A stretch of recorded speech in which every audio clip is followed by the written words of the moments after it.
Welcome to First Alarm Family First. I'm Jen Herrera alongside Carolyn Acosta. Carolyn, more than 24, we're almost 30 episodes in. And one thing that keeps coming up every time we speak with somebody, including today, is how working with first responders early on in their career process can make a huge difference. So I'm so excited about the conversation that we're about to have. Yes, today we're thrilled to have Wayne Boulier, the Dean of Broward College Institute of Public Safety, with us.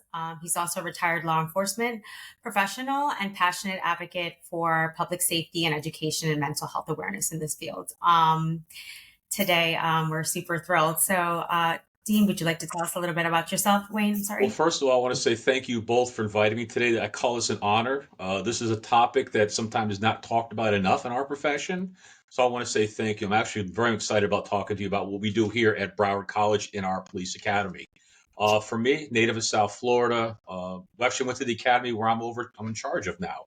Worked local law enforcement for 24 years, left, retired, went on to private sector. Being around teaching, it was still in my blood. I wound up coming back and then starting off as a professor and an instructor, became a professor, associate dean, now dean. This is one of my passion areas that I get to play with a little bit more above and beyond what we do, and we'll talk more about it. But again, I'm looking forward to this great conversation today. Yeah, and I love that story. I love what you just pointed out. You started, right, as a student, if you will. You went on to have an incredibly successful career, came on as an adjunct professor in 2005, if I'm not mistaken, Correct. full-time in 2012, and then you're in this position now as dean. How has the instruction changed when it comes to the mental health aspect, Wayne? Because I'm sure a lot of things have changed, right? But for the purpose of today, hmm and you don't have to give me specifics yet if you don't want to, but just kind of the scope of how it's changed. Well, okay, I want to real quickly the scope for me. I came in this job 40 years ago, and mental health, if you will, wellness was not a topic that was talked about. It was, Right. lack of a better term, shunned. Mm. Wasn't talked about. It was considered a weakness. Over the years, I've seen it progress where it's talked about more, but not, in my opinion, not where it should be. But we're definitely getting there. The roads are definitely opening up. In the last 7 years, and quite honestly, if anything good came out of COVID, in my opinion, this conversation has come out of COVID related materials because it's caused so many of the doors and avenues to open up. And it's now seems even more at the forefront where it's more readily talked about, if you will, openly. Before it was like, kind of taboo, don't talk about it. Now it's more open talk conversations. I see a lot more receptive. I was just at a meeting today, actually, at our board of trustees meeting, and I listened to our college president talk about mental wellness for our students. Well, right there as a college president saying that in front of our board of trustees who support that, that right there tells me we're definitely on the right path. We're getting in the direction we're trying to get to. And as Mhm. as leaders, I think the most important thing for any leader who's willing to go ahead of this is this little proverb that says, "Plant the seed to understand you will never benefit from the fruit that tree will bear." To me, a conversation like this today is planting those seeds for the future. Yes, you're right. So, how does Broward College currently address mental health, Well, awareness and resiliency? let's talk about the police academy itself, Broward College, and I'm a component of Broward College. Broward Okay. College itself has its mental wellness. It has availability resources for our students. Now, if you Mhm. drill down into that, our police academy is one of like 48 in the state. We're one of Mhm. the few that operates in this fashion where all of my cadets are hired employees of agencies, and then they're sent to us for their basic training. The Mm. state of Florida has a basic curriculum of 770 hours. Part of that, they drill into mental wealth, physical well being, and they drill down to it more and more. Presently, Mhm. I'm sitting on a board that is actually looking at the way we address mental wellness in our academy to add hours to it. Now, as Mhm. for us, internally, I have the ability to do certain things. I'm a big advocate of reading. I know that if I walk into a classroom and say, listen, we need to talk about mental health, I might not get all the students completely on board. But if I make resources available to them and curiosity, they find it, they'll want to Mhm. start talking about it. One of the things I was able to do when I became an associate dean under the late Dean Linda Wood was I was able to make sure mandatory reading of Dr. Gil Martin, Emotional Survival. We issue it to every one of our cadets here in the building, and I leave it for them to do a self discovery. And they also get a small little chapter test on it at the very end to see if they're retaining it But the one thing I found out about that is I'm getting more conversations over the years, which students will come. I want to ask you a question. Why do you feel so important? What have you experienced and things like that? And it starts that conversation that it's okay to ask for help. It's okay to say I'm not okay today. Realizing that the law enforcement job, fire profession, law enforcement, paramedic are extremely demanding fields. Nursing, doctor, very demanding fields. And when it's time, when they say the proverbial bell rings and you have to get in that ring and do your job, the bell unrings too, and you have to learn to decompress and things like that. The other thing we're able to do is we offer all of our cadets here at the Broward College Institute of Public Safety is we partner with the United Way. They have a program that's called Mental Health First Aid. It's an 8-hour block of instruction above and beyond what goes on in the academy for them to have that conversation and that partnership about self-care, if you will, mental wellness. Above and beyond anything else, I approached the chiefs of police of Broward County and the sheriff and said, I'd like to do this in the academy. It will be of no cost to you whatsoever. I will bring it in ourselves. We'll sign the agreement and we'll add this every academy. Right now, we're on our 7th academy going forward that's now received this training. Interesting thing is I do have cadets who will call back and say, I'd like to talk to you about something that happened. Recently, I had a call about the mental wellness class and how they had their very first critical incident at the age of 22. And they thought they were prepared for it, but they weren't. But they relied on their training. And I believe if you make things available to folks, that becomes their training atmosphere, and they'll rely on their training. Some statistics out there talk the average person goes through traumatic incidents maybe a dozen times on an annual basis, where in the professions I talk about could be several hundred times in an annual time. So right there in itself, you have a 21 or a 20-year-old person who's very well equipped to go out in the world, but may have not seen certain things.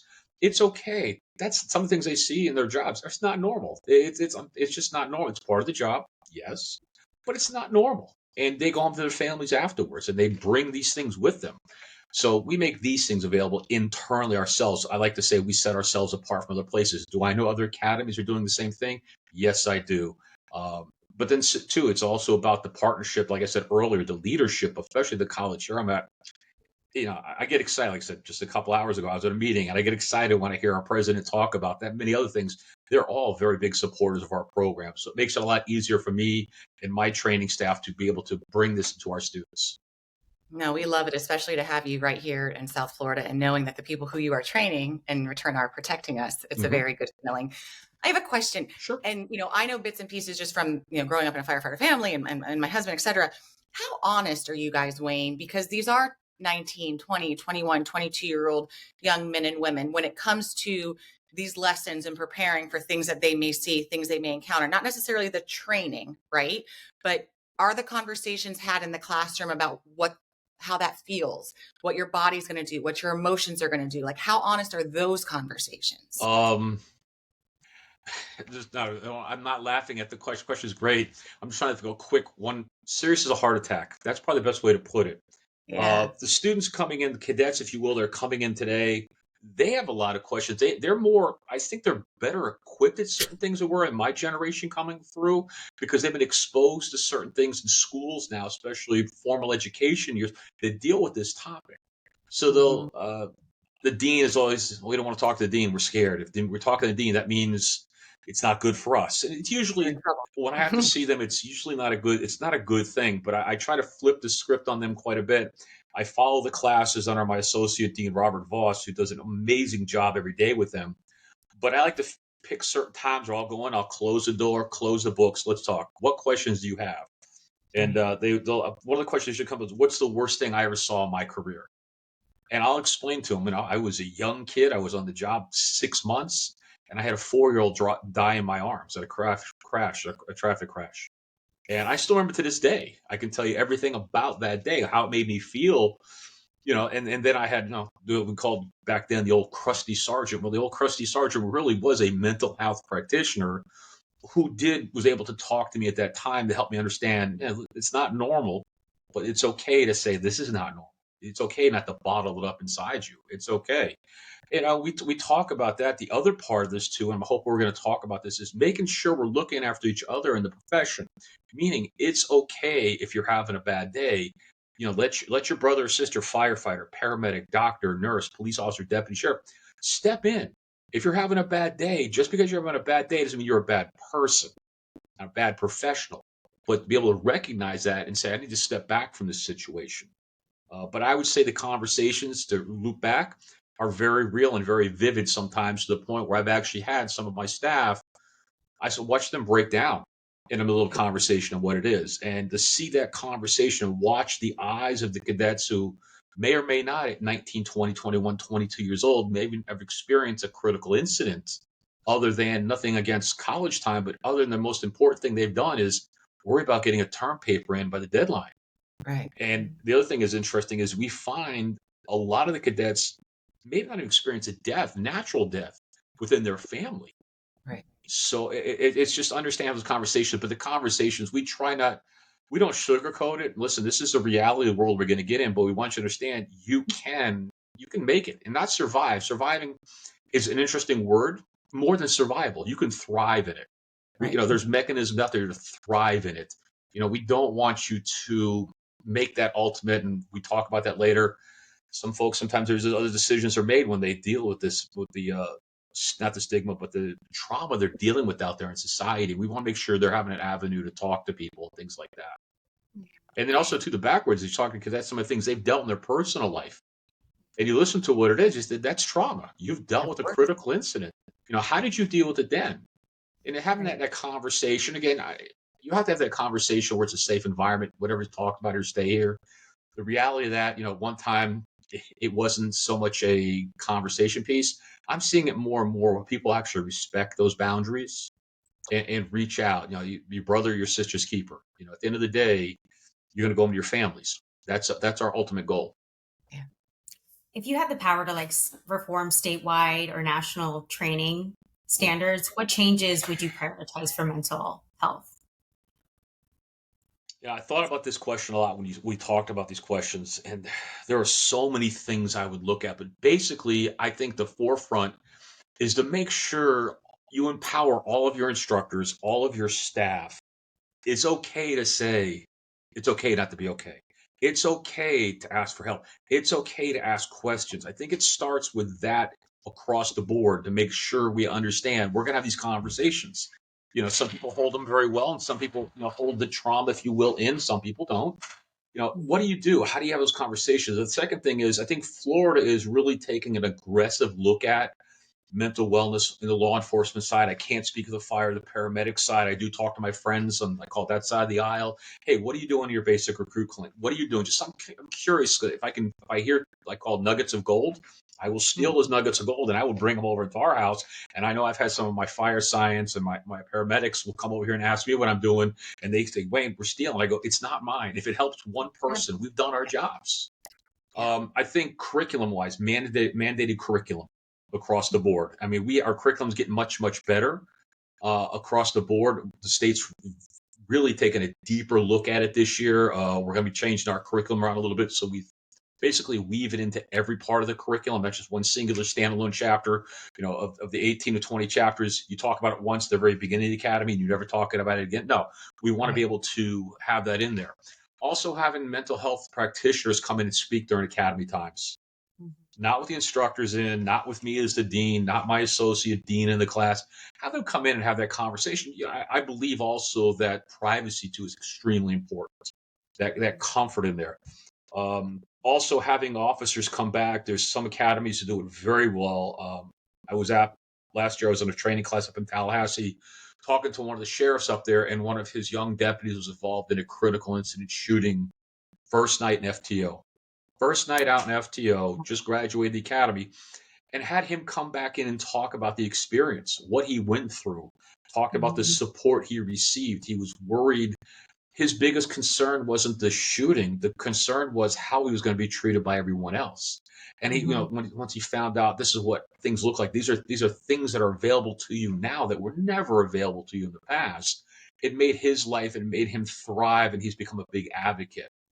I can speak only about Broward County. I'm aware of Dade County and Palm Beach County, but Broward County as a whole, if I look at from between the sheriff's office and all the police departments, all the fire departments in Broward County, mental wellness seems to be a topic that is at the forefront of everyone's conversation. Again, is it where it needs to be? No, but it's heading in a direction finally. Like I said earlier, to me, if we got any gifts out of COVID, it's this conversation today, because like I said, I'm seeing a lot of more avenues open up and communication actually become very fulfilling and meaningful, instead of just basically checking off a box. Hey, we talked about it, that's it. No, meaningful, deep conversation that resonates and helps people out. No, it's out there. That's for sure. The resources are there among firefighters, police, agencies across the state. At least I can't speak on the national level, but I do believe they are there too. I wonder though, Wayne, we're all talking about it. The conversations are taking place. We see it going in the right direction, yet there is still this huge reluctance from, the people who are actually out there. I want to go to the police side on this point specifically. Do you think because officers carry weapons, because they carry a gun, they're even more reluctant to come forward because they're afraid that if they admit any sort of, anything that they're struggling with, that will be taken away, and that is a huge part of their identity? The simplest answer would be maybe yes, if you will. But I think it goes much, much deeper than that. It's the stigma of understanding you carry a badge or a star on your chest. You have to be beyond humanistic side and realizing, listen, the minute the bell rings again, you're out of that critical incident. Let your hair down, if you will, to take a deep breath and step back. Yes, there is that stigma, but also it's changed too. It's getting information out there. I'm privy of some cases that have occurred that some young officers have asked for help. They're still out there doing their jobs today. It's having that conversation, and not that I want to see anyone come to the forefront, is I'm always looking for those officers who have gone through those times of help and crisis, who are still working today, have worked through it and be cleared. Yes, there's a lot of legality of things. Yes, like you talk about the weapon out there, some legalities attached to that. But the ability to have that open conversation, I think you're seeing more and more officers, I don't say reluctant, probably more open to ask questions and be more discovery minded in search of, where before I can't say anything. There's the 24-hour hotlines, the private calls, things that just 10 years ago, quite honestly, weren't available to the mass they are today. I think it's made a lot easier. Yes, I think there is still that stigma. Oh, I got to carry a gun. If I take my gun away, I lose my livelihood. You see so much great reform from the chiefs and the sheriff. Again, from this county. Again, I'd like to speak on this one. The leadership has to buy in, and I happen to work with. I serve what they call Region 13, which is all of Broward County. And I'm sitting there running through my head real quick, all the chiefs and the sheriff that I work with, and I know what they've brought to the forefront in their short time or their long tenure, depending on what agency we're talking about, and the things they make available for their staff out there. It's gotten much better. And the other thing is it also has become internally too. We have to make it more acceptable in the academy experience, younger. I need help. I need to talk to someone. That's what I was talking about earlier, where I'm seeing the younger generation that's coming in now. They were exposed to more of this in the high school, middle school, and even elementary school. So it's not a taboo for them. My generation growing up, you didn't ask for help. You cut yourself, you broke your arm, you basically, you put your thumb and you spit on it and you move on. You listen, you drank from a hose on the side of the house that came out like a fire hose, all hot, and you were happy to have it. But again, things change. The more we evolve, we get better at this. The conferences, the ability to have these conferences, the national speakers that are out there right now that are talking about these topics openly, about their experiences in their life, is tenfold, because you didn't have that just 5-10 years ago. You maybe had, in my opinion, recognized national people talking, maybe a dozen, 24 people talking. Right now, I can go on the LinkedIn account, or I go to a professional account, and I can find 3 to 6, 7 dozen people out there speaking on this topic from a personal perspective. This is what happened to me. This is how I ruined my life, my marriage, my career, because I did these things, and I don't want you. And then again, too, I think it's like any other profession, too. If you can save one person, if you can touch that one person who's may have thoughts later on, you have really done something remarkable. Yeah. And again, we want to reach everyone. Yeah. Do you believe that mental training should be mandatory? Absolutely. So Absolutely, different. absolutely. I think the ability to have speakers come in who talk about this, what the agencies give from an insurance perspective. We haven't talked about the insurance perspective. What private insurance is even offering folks today? 5, 10 years ago, you didn't have that. Right. The ability to have things readily accessible to you, I think, are very important. And the more you have it, the conversations you have, the services that you have, the professional organizations that are coming to the forefront, I think you're going to see a switch where people are going to be more receptive to asking for help. Unfortunately, we are going to still have things bad that are going to happen, Of course. but something good always, sadly, something good always happens. And again, this conversation today. Yeah. Your time when you were in the field, Mhm. who did you rely on? Because we talk a lot on this show about how important, the spouse role is, or the family, the family member who's closest to you, how important that person is. Did you discover that organically, naturally, or was that something you discovered along the way, like your go-to person? Wow. And did you offer up a struggle, or did they have Oh, to dig? I think twofold. My grandfather passed away early in my career, and right around the time the conversation I was talking about earlier. And I remember coming home and going to visit my grandfather because he was my confidant. He was the one I relied on to talk to. Some people it's their grandmother, the abuela, aunt, uncle. It was my grandfather, and he relayed some stories to me that occurred to him and how he struggled through certain things in his life, and how he dealt with them. Again, in choir practice, the alcoholism rate was very high. But my grandfather had a way of talking to me about life and experiences in life and the hardships of life to realize you're in a profession that you're going to see many more of these. You have to decide, is this for you or not? And always realize you need an outlet. Professionally, I had an old crusty sergeant who Mhm. I always didn't like him at all. Did not like him one bit. But to realize, roll the reel forward many years, decades later, and realize he was so far ahead of his time on talking to us about these issues. Hey, I can tell you, go sit in a bar and go drink yourself to sleep. Or we can have a conversation on the hood of your car, have a slice of pizza together, and let's just talk about what you have here. Let's take a couple days off. Let's talk about that. And you realize going forward that wow, he was not against me. He wasn't trying to hurt me.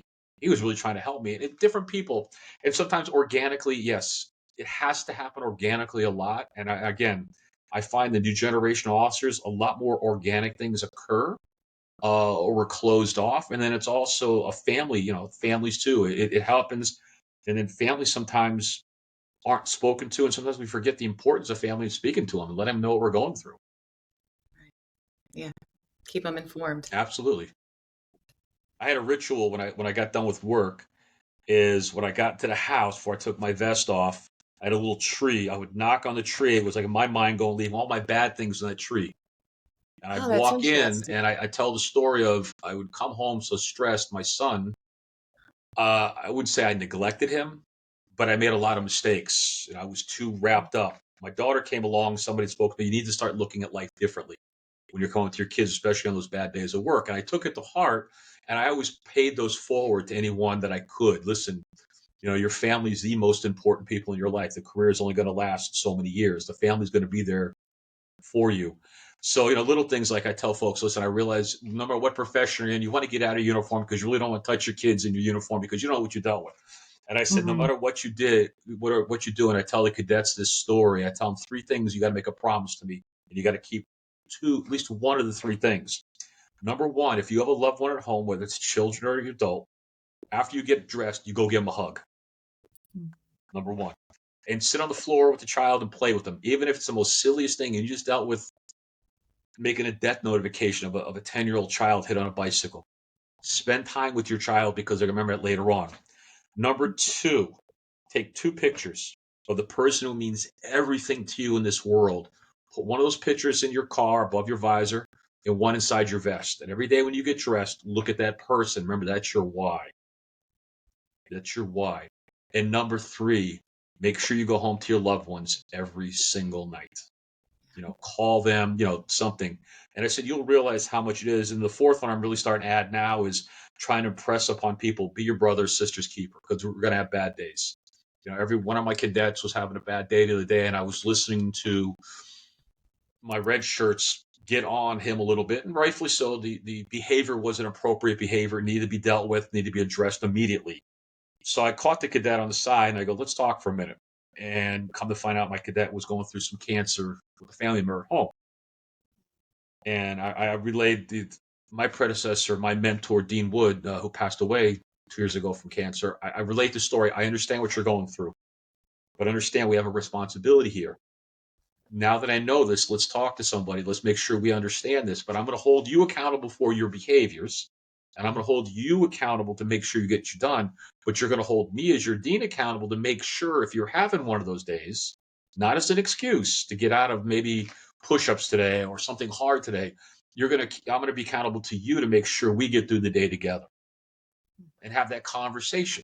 There's nothing wrong with that. Listen, you're going to have a bad day. You're going to go to work and somebody's going to be sick at home. There's a bill that has to be paid, but realize you're public servants and you don't get that luxury of taking your bad day out on somebody else. And if being your brother and sister's keeper, basically pull that person back. And I talked last week, I work with a group of firefighters and paramedics here in Broward, and we're talking about an incident that happened the other night in one of the cities that one of the paramedics pulled his partner back because she's going through a divorce. And it was a chaotic scene. I got this, I'll take lead.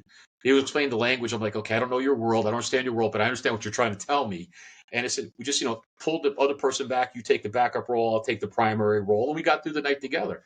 And to me, that right there, it's worth its weight in gold right there. If we can start making things like that happen and make that the norm instead of the abnorm, instead of the, minority, the majority, I think we're way ahead of the plan. And again, like I said earlier, plant those seeds now and realize I will never see the benefit of anything I'm trying to pass on, but knowing and believing in it deeply and passionately that this is so important to our profession. And again, when I say our profession, any public service profession to me incorporate all this, what we're talking about. I know we're talking about just law enforcement right now, but to me, it incorporates so much more than that. And just making sure, because, they're going to see things and do things that most people will never understand. And I want to make sure that, that they can have a good career. For those that are getting ready to retire, do you have any advice for them, how they should mentally prepare? No, we're again, here's a great conversation to have. This is a couple-hour conversation too. We're doing a better job, I think, overall, but we're definitely not getting there. We're not preparing people for the other side. In a public this is my opinion, Wayne Boulier's opinion. When you're caught up in the profession, fire, police, paramedic, doctor, that becomes your identity. And when you leave the job, also you realize sometimes that identity is no longer there, and you're used to that traumatic, or you're dealing with critical incidents all the time. Well, if you're dealing with several hundred a year, and now you're retired, you're dealing with maybe a dozen a year, it can change you around. It's preparing ahead of time. One thing that I'm trying to rack my brain because I didn't think we were going to ask this question, but I was talking to a fire department out in California about what they do at the 10-year mark, the 10 and the 20-year mark. When they start preparing their firefighters, paramedics at the 10-year mark, your career is going to come to a successful completion, either 10, 15, 20 years, depending on how long you stay. We're going to start planning your exit strategy now. What do you want to do next? That's powerful. When you start getting back to your employees and your staff, and you're going, listen, yes, we thank you for your service. Here's your plaque. As they used to say, here's your Timex. Have a great day. Now, when you start sitting down with your employees in those professions, go, listen, let's look at an exit strategy. I had somebody sit down with me about my 10 or 12 years, say, Wayne, what do you plan on doing? And quite honestly, all I thought about, that was going to be it. My passion was always training and education, but I didn't really look at that as long-term. Where would I be next? And I had somebody who was getting ready to retire who was in the same kind of love of education and training. He goes, why don't you start looking at your passion now 10, 15 years out? So I started making my exit strategy about my 15th year, knowing I wanted to do 25 years. And when I retired, I was back working someplace else and in the police agencies in the training division. Then I went corporate for a while. And then the calling came back here. The place I graduated from that gave me the opportunity to come back. To me, it was giving back to a career that gave me so much, afforded my family so much, and just to give back to the young generation. And like I have conversations day one with them. I go, no one dragged you in here kicking and screaming today. You all volunteered to be here. Our job is to make sure you're successful while you're here, and quite honestly, plant those seeds now, because 20, 25 years are going to go by like that. Mm-hmm. That's how quick it goes by. I look back at my picture on the wall and I go, that young kid, what happened to him? And I sometimes my mind, because I walk these same hallways when I came through here, and I look, what happened to that kid? And how did I wind up in this chair realizing I had people and mentors in my life talking about this subject, not calling it that at that time, but realizing they were helping me get through things at that time. Now we have formal titles and names for these things, which is really good. It's so important. It is so important. I love what you have shared today. I love the things that you tell your new recruits, just to pick one of them, just quickly. And I haven't thought about this in 30 something years, 30 plus years. My dad used to come home from shifts and he would stop at the farm store in Hialeah, and he would bring home a gallon of milk and a bag of powdered donuts. And if you guys have been to the farm stores, you know what those powdered donuts are. Yep. And that's all I remember from my dad coming off shift. I don't remember anything else. And maybe that was his tree. You know how you had your tree where you put everything down? I knocked on that tree, and that was my way of releasing the day, realizing I'm home. It's my family's time. It's not my time. It's not society's time. It's my family's time, because my kids, my adults, one's married, one just got engaged. I look at it and I go, hold on a second. And the story was, my son just went on a trip with his family in-laws, and he goes, Dad, I brought something up, a childhood memory, Disney World trip. Here's a tradition for us. Was birthdays, we go to Disney World, we could afford it. And I would always put their birthday gifts on the bed when we got back from Disney. How did this happen? And it was just another way of our family traditions of things we would do. Again, I have some people who, they take their boots off the door a certain way, and that's their routine. I got knocking on the tree. I go, hey, did I punch the tree a couple times? I may have, I may have. My neighbors go, what's Wayne punching the tree? But again, too, we all had our way of releasing it. So my neighbor, when my neighbor was a firefighter, his way of releasing it is jumping in the pool real quick when he gets home, and that cold dunk, gets out and plays with his kids. Yeah. Listen, whatever works for you works for you. I don't think there's a right or wrong answer to certain things, because every one of us handles stress in a different way. But again, too, today's conversation, again, I want to say thank you so very much for reaching out to me on this, because it is such an important topic. And if we can reach one person out there who watches this, I think we've done a phenomenal job. And I also have the luxury of working for a college that really supports me in this adventure. So many other things too. But like I said earlier, I'll go for the third time saying this. When I hear at a board meeting that mental wellness is important for our students across the college, from my president down to my board, listen, I get excited. It sounds kind of silly. I get excited when I hear things like that, because we finally come to a place that we can talk about these things openly, and no one really shuns you for it. So I want to say thank you. I really appreciate everyone's time today. Thank you. I'm available in the future. If you have anything else you'd like to talk about, please let me know. I'm here for you. And again, I believe deeply in this, and I just want to say thank you. No, we thank you so much for sitting with us. And I definitely think we can have you on again, because there's still so much more. There's a lot more. Yeah, there's a lot more. There's many things we can talk about, but thank you. Wayne, thank you to you, and also to Broward College for everything that's happening over there. Again, makes us proud to be born and raised here in South Florida. As always, here on First Alarm, we like to remind everybody, if you see something, if you notice something that's just not right, to sound the alarm. Save a life. We'll see you next time, guys. Bye.